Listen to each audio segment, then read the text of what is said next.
let's just take a moment here. Take a slow, deep breath.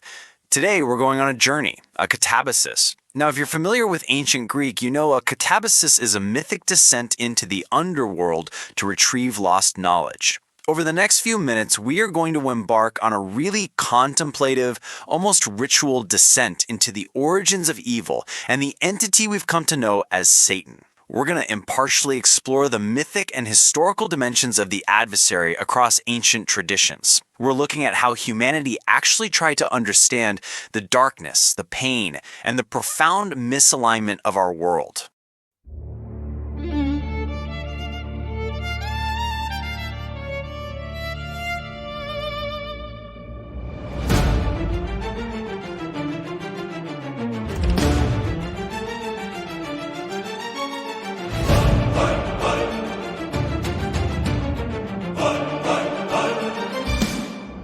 Look at this haunting curse, unearthed from the caves of Qumran among the Dead Sea Scrolls.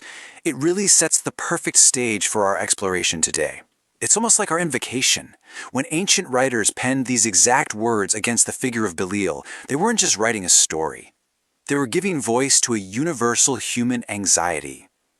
They were literally staring into the abyss of suffering and trying to give it a name, a shape, and an origin. Layer 1. The literal heavens. So, our descent begins way up in the vast cosmic heavens.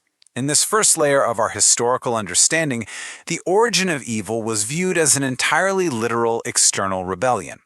In apocryphal works, think the Book of Enoch, Jubilees, or the Apocalypse of Abraham, creation is initially perfectly good. But then, a cosmic tragedy unfolds. A group of divine beings known as the Watchers decide to revolt. And the fascinating part? They don't rebel by fighting God up in heaven. Instead, they cross a forbidden boundary, descending to earth to mingle with humanity. And that transgression, it triggers a tragic, cascading chain of events. The union between these fallen angels and human women gives birth to monstrous giants. And when those giants die, their disembodied spirits actually become the very first evil, earthbound demons. The Book of Jubilees tells us that these destructive spirits operate under the command of a dark prince named Mastema. In this mythic framework, humanity is depicted as being trapped, drifting further and further away from their divine source, confined in what ancient mystics called a prison of matter. So, in this layer, evil is a literal parasite that crashed into our world from the heavens. Layer 2. The global labyrinth. As we descend a bit deeper, we're going to strip away that Judeo-Christian lens for a second to discover that this cosmic struggle, well, it's actually a shared global archetype. Long before the Watchers were ever written about, ancient Mesopotamians told stories of gods like Marduk wielding thunderbolts to slay a terrifying dragon known as Tiamat. And we see this exact same thing echoed in Norse mythology, right? With Thor destined to battle the world-encircling Midgard serpent. This primordial battle against a chaotic adversarial beast, it's really humanity's foundational blueprint for the struggle against the dark. When you map these traditions out impartially, a universal language of cosmic dualism just emerges. Over in ancient Iran, the Zoroastrian texts, known as the Gathas, speak of humanity having to choose between the Holy Spirit of Ahura Mazda and a primordial destructive spirit. Basically, everywhere we look in antiquity, we find humanity pointing a finger and naming an adversarial force. If we look eastward to ancient Hinduism, the adversary takes the shape of the subterranean Rakshas. These were terrifying fanged ogres in human form who preyed upon the vulnerable in the dead of night. We also see this raw destructive energy personified in the dark goddess Kali, adorned in skulls, engaging in this legendary blood-soaked battle with the demonic entity Raktabija. Across all of these diverse cultures, the adversary is external, it's terrifying, and it is fiercely active in the physical world. But as we transition into our final and deepest descent, we have to leave behind the literal winged beasts, the fanged ogres, and the warring gods.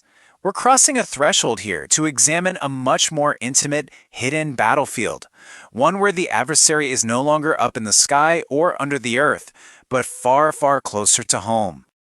Layer 3. The Inner Sanctum. We've arrived at the inner sanctum. This is the realm of the human mind, where the adversary completely transforms from a literal monster into a highly complex psychological structure. Returning to the Dead Sea Scrolls, and this is a concept later echoed in the writings of early Christian mystics like the Desert Fathers, we discover a monumental shift. The Prince of Light and the Angel of Darkness, they are no longer viewed simply as external entities waging war out there in the heavens.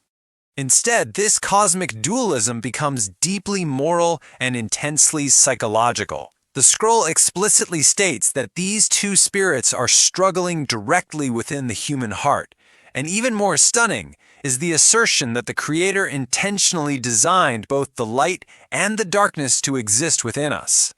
This is a deep, agonizing synergism. It's an ancient recognition that the ultimate battleground between good and evil is human psychology.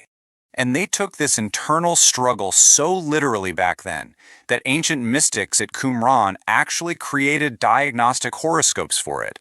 They would measure a person's physical traits, whether they had thick thighs, short toes, or uneven teeth, just to calculate the exact spiritual ratio within their soul. They believed a person might be, say, 8 parts from the house of darkness and 1 part from the house of light. They were literally trying to map the inner adversary using the physical body as a canvas. So, as we wrap up this explainer and begin to emerge from our descent, we're left standing before a pretty profound mirror. We've traced the adversary from the rebellious watchers in the stars to the dragons of antiquity, all the way down into the very anatomy of the human heart. So, I'll leave you to ponder this mystery in silence. If the cosmic battles of angels, dragons, and demons were simply ancient humanity's magnificent, terrifying way of describing a war within our own psyche, has the true adversary always resided within?